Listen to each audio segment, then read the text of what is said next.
Hello, hello. This is Suzanne Knaber-Nicole with Police Science Doctor.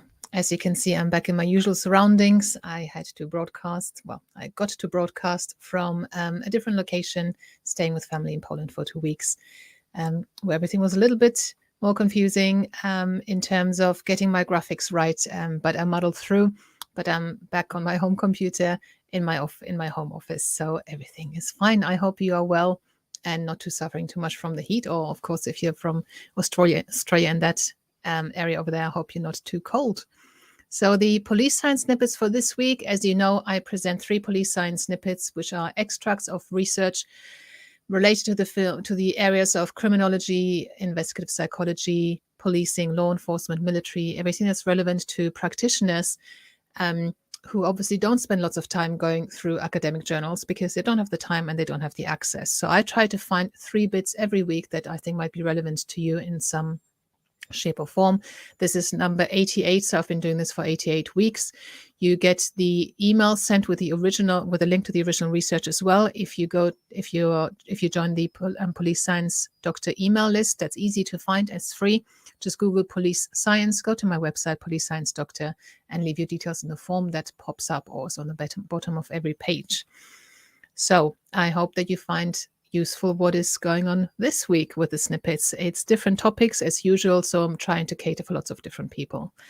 The first snippet is about school expulsions and the impact on offending. Far from being an effective deterrent, research consistently demonstrates that out-of-school suspensions and expulsions are associated with a host of future problems, such as low educational attainment, truancy, subsequent suspensions, and involvement in the juvenile and criminal justice system. So we know that school expulsions do not work. They make things worse. And we also know that prison doesn't work in most cases. It also makes things worse, but we still keep on doing it. Which is a very sad state of affairs and which is the opposite of evidence-based science or evidence-based practice. The second, let me know actually, guys, let me know what you think about this particular thing that I've just said. Bit controversial. Prisons don't work, school expulsions don't work. They contribute and feed the problem. They fuel the fire. Let me know if you agree or disagree. Just comment wherever you're watching this. Second snippet for this week, what police spent their time on. Only around half of all police time is actually crime-related. Now, couldn't we do some savings there in terms of, I'm not meaning cutting police numbers at all, quite the opposite. I'm saying, couldn't we let me finish this snippet and then I'll say that couldn't we hand off some of that other stuff to other organizations? They just need to start becoming 24 hours like the police. The remainder is made up of dealing with issues of quality of life. Now, it took me a little while to find out what they mean by that, but it's things like disturbances, fights, parking, people park in the wrong space, graffiti, vandalism, and all that stuff. It's a strange term, quality of life, but the police deal with that. Traffic, health, and community and proactive policing. Proactive policing is investigations. Obviously, that is very police related. But in terms of traffic, health issues, mental health issues, physical health issues, community issues, the police are overstretched. I don't think they should be dealing with all of that. I think some of the other agencies like social services, the council, there needs to have some kind of contact that is available 24 hours like the police. That's one of the reasons why the police get dumped, have everything dumped on them. It's because they're 24 hours and they will respond in some kind of way. They will pick up the phone. So if we need police to do more policing, more crime-related stuff, we need to take some of that burden off them and redistribute it to other organizations and individuals who can deal with it and should be dealing with it. Again, what do you think about that? Number 3 for today is detecting lies in native versus non-native speakers. I'm a non-native speaker. English is my third language. My first language is German. My second language is Polish. I speak some French. Definitely have a strong accent in French. Also, have an accent in every language I speak.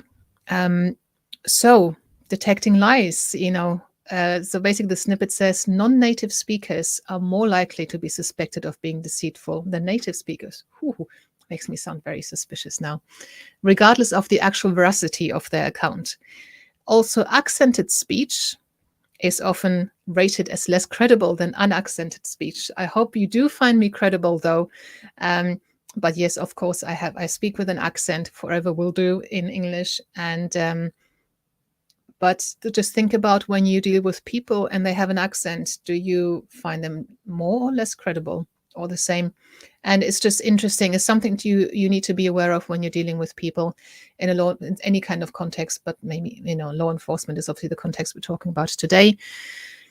Are you taking what they say differently because they're not speaking in their native language and because they have an accent?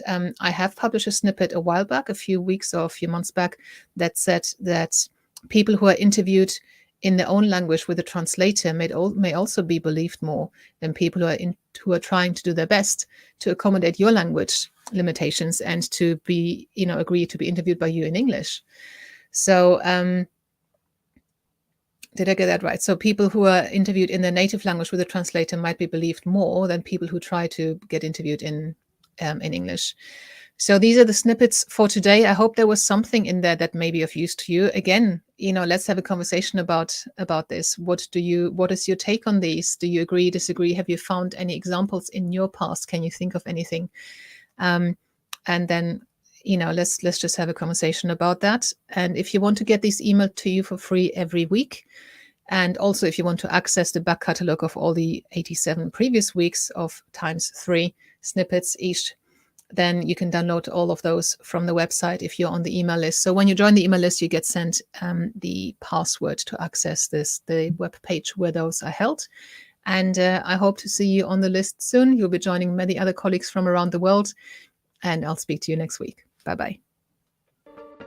Thank you for watching. I hope you found this content useful. You can get access to each episode's transcript with key learning points, timestamps, and references if you get yourself onto my mailing list. Just go to the main website on policesciencedoctor.com, and on the bottom of each page you will find a sign-up form for notifications of new content. Just enter your first name, your preferred email address, and the type of organization you work for. You will not get any spam. This is just for me to let you know about new content and for you to get access to all the transcripts.